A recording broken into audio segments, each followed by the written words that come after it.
All right, hello, Mike Ellerbrook here, and I have a friend and UFP legend, Dwain Hutton, with us today. And we're going to have a little conversation with Dwain. Dwain's been in this industry for 35 years. 35 long, hard years. It was not fun at all. It was terrible. It was just a terrible career, right, Dwain? Yeah. Full of fun. Full of fun. Easy all the way. Yes. No hard days. It was all fun, easy. That's right. So I just want to have Dwain tell us a little bit about his journey. First off, he didn't start at UFP, but he's going to end there because he's here now. So, Dwain, can you tell us about how you started in this industry? Yeah, man. So graduated Texas Tech, 1991, marketing degree. Guns up? Guns up. There we go. Recom Tech. Needed a job, so I interviewed on campus with a company called Temple Inland, which was a sawmill. Back in the day, probably had 6 or 8 sawmills. Yeah. Got the job, moved to East Texas. Didn't even know we had trees in Texas. Moved to East Texas, found out that there were trees in Texas. There are? There are. Oh, man. East Texas. Not West Texas. Not West Texas, definitely East Texas. Became a sales trainee for them. Then moved into inside sales with them. And started selling lumber to a man named Jeff Johnson.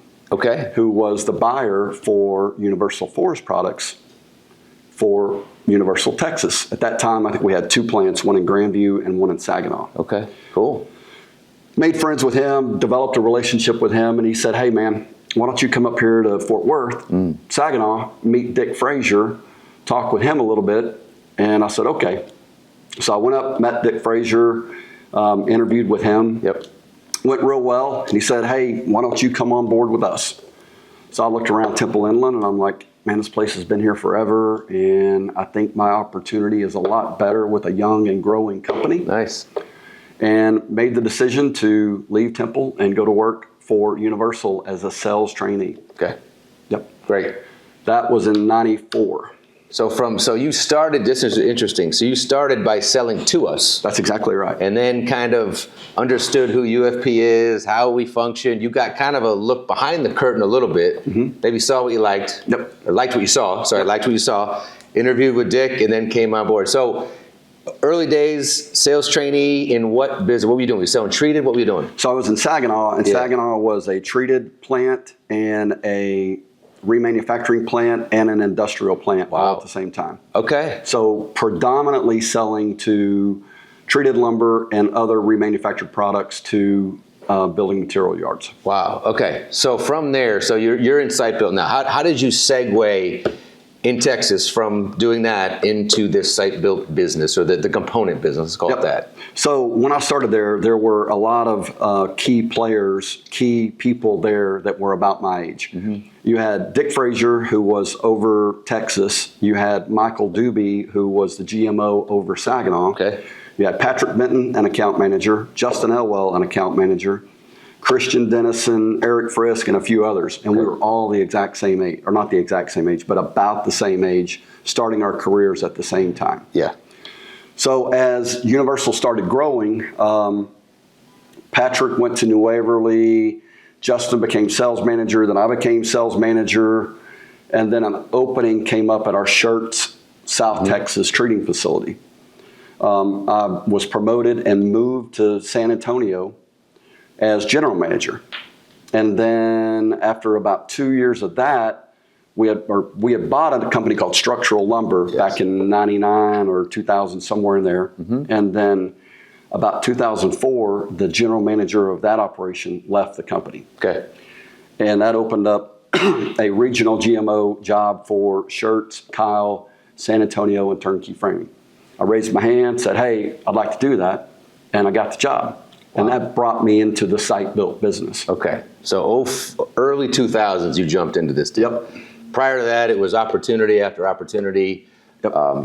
Did you move at all in Texas, or did you stay in the same when you came to East Texas? So graduated Lubbock, Texas Tech, moved to East Texas, Lufkin, Texas. Okay. And then moved from Lufkin to Fort Worth to work at Saginaw. Got it. And then moved to San Antonio to become GMO of Shirts and eventually regional GMO over those plants. Perfect. So a lot of relocation for the company to take advantage of those opportunities, right? Absolutely. Good for you. Good for you. So Next question, or going further beyond that. You now live in North Carolina. That's right. How did you end up, how did West Texas go to East Texas, figure out there was trees, then figure out what a truss is, Yep. and then end up on the East Coast? How does that all happen? So at its core, it's opportunity. Yep. But beyond that, it's the desire to grow and do more and help others and be more and to make a bigger impact on our business and on people's lives and on my life and my family's life. Okay, so something happened within the company. What year did you end up moving to North Carolina? 2014, 15. Ricky Best. Yes. Ricky Best was the regional vice president for the Mid-Atlantic and had been for quite some time. He retired, and when he retired, that opened up that spot, and then I hit that posting. And that's right. And I remember Patrick ended up becoming, we segmented the company when we went east, or we went west, and then we had north and we had south. Yep. And Patrick came over and became, around 2013 or 14, became the president of the north. Jonathan West was the south, right? Yep, that's right. And Alan Peters, I believe, was the west, right? And at that point, you came over. I actually had the opportunity to take over the Northeast. That's right. So you and I became buddies. That was the first time not the first time I met you, but the first time I started working closely with Dwain and understanding who he was and what he was all about. So let me ask you another question. So a lot of us have been here a long time. Yep. You're 31. 31 years at UFP. 31 here, 35 total. I'm 27. Patrick's 30 plus. There's a litany of people, a lot of names you named, Elwell and those guys, Jonathan West, all here. Why, can you just give me a few reasons why we've all stayed for so long? Yep. So I'll start, I'll be happy to do this because it's cool. The spirit of Universal and the entrepreneurship, as you're in your business, you're required to be an entrepreneur and run your business as it should be run and grow your business effectively, financially effectively, all of those things. So that's a challenge every day because it's never the same thing every day. Yeah. You're always out growing, you're always out overcoming, you're always out doing those things. So from the company perspective, the way that we're set up with that entrepreneurial expectation is critical. Second is the people and the culture. I'll go way back. A big part of my career is who I started with and how I started, the leadership of Dick Frazier, the leadership of Mike Doobie, but more importantly, my peers and coworkers at that time. Patrick, me, Justin, all those guys. We were pushing each other to greater things and we were pulling each other to greater things and being competitive and trying to beat each other, which Dick Frazier was a mastermind because he put it all together and he just said, go run. Yeah. Now, he had to keep the guardrails up, and they got bent and dented pretty bad. But well, there's stories that recount that, right? That we can't probably tell on this show, but that's okay. And the other part of it is the opportunity that the company has and will present. If you're doing the best you can and you've mastered your business and you're running your business well, those opportunities will come. Yes. You may not get every one, but they will be opportunity. And if you're willing to relocate and move, the world is wide open. I agree. A lot of good things come up with commitment, right? You made the commitment to the company. The company put the opportunity up there for you to again recommit to growing. So we're in a weird time right now, right? We've got people in their 60s, people in their 50s. No one specifically mentioned in their 50s. We've got people in their 40s and 30s and 20s, and as you know, they all have different experiences and they all have different talents and they all grew up differently, right? How do you manage, or is it tough for you to kind of manage someone in their 20s versus somebody that's in their 60s with their expectations of the world? Like, you know, a lot of these younger people, the world was at their fingertips, Dwain. Their entire life, their world was at their fingertips. The 60-year-olds are still figuring out how to use an iPhone and think that they're cutting edge because they can turn it on. They can send me a picture and they can send you a picture. Yes, and they're like, wow, you actually got the picture I sent? Yes. Crazy, isn't it? Yep. So is it tough to manage from younger people to the older set, or how does that go about, or how is that for you? you've got to manage, and more importantly, lead to your audience. Yes. You've got to have core values that you're going to stick to: character, honesty, integrity. But the way that you communicate and the way that you lead those individuals are completely different. The guy in his 20s thinks that he's ready to be CEO of the company. He doesn't know anything about our business, and he's got to learn and master that business to have a great career. The guy in his 60s knows more about the details and intricacies of our business than I'll know, so I've got to manage and lead him a completely different way.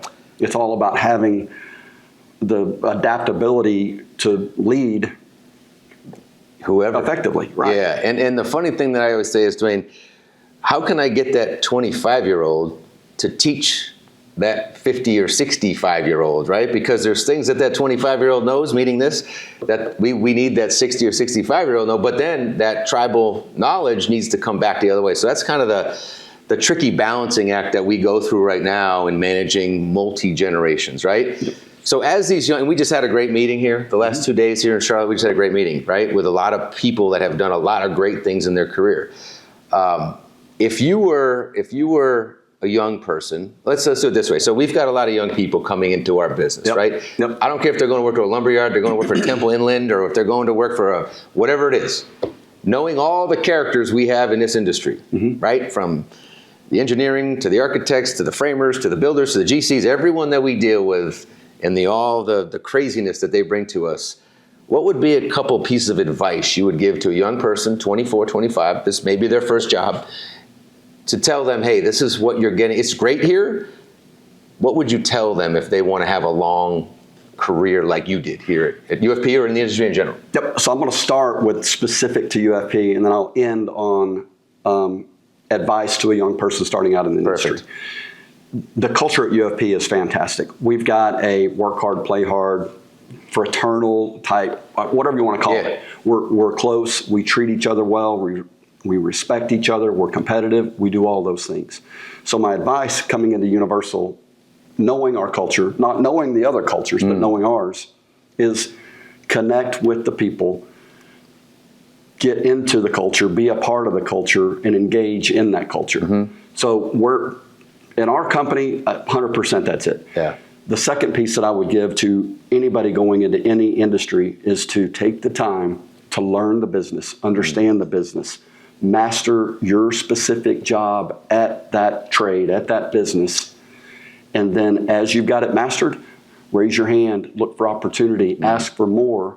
And if you've mastered your business and you're good at your business and you've connected with people and you're part of the culture, those opportunities will come. That's great. It's a great answer, Dwayne. I mean, I think the culture thing, I mean, I don't know life outside of these four walls. You know it, from 100 years ago at Temple Inland. He knows what it was like there. But obviously, you didn't say. I was going to say. So obviously, in his experience working somewhere else and then coming here, the culture is what really drew him. He saw behind the curtain and liked what he saw, so he took the opportunity, and this is where he's ended up. A very, very, I'd say, legendary career. Dwayne is someone that our young people should model themselves after. And you've done a great things. Thank you. Yeah, so I don't have any more questions right now, but if you have anything else you want to say, you can say it. Hey, I just want to say thank you to you and to the entire company and to Site Built and Construction for the company that we've created, the culture that we've created, the care for people, everything that we do day in and day out. Yeah. That's what makes a 30-plus year career fun. Hey, it ain't always fun. It's tough as heck. Yeah. I mean, you're going to have tough days. Yeah. But when you're having a tough day, it's locked arm in arm with the guy that you want to go to battle with, it makes it a whole lot better than having to worry about stabbing in the back and all the marking territories and all that other. We call that peeing on trees. Peeing on trees. Yeah, there you go. It's on trees. Yeah, there you go. So, yeah. Well, it's been great, man. I've been blessed. The last 10 years that I've been in this role to work side by side with Dwayne, and we kind of get. I always say we kind of get stuck in our little ruts or our little areas of operation, and we don't break down the walls. And it's been great to learn from Dwayne and to work with Dwayne and just to understand who this person is, because I think he's a great individual that a lot of our people should model their career after. So great job, Dwayne. Likewise, brother. Yeah, I don't know about that. Appreciate you. All right, thanks.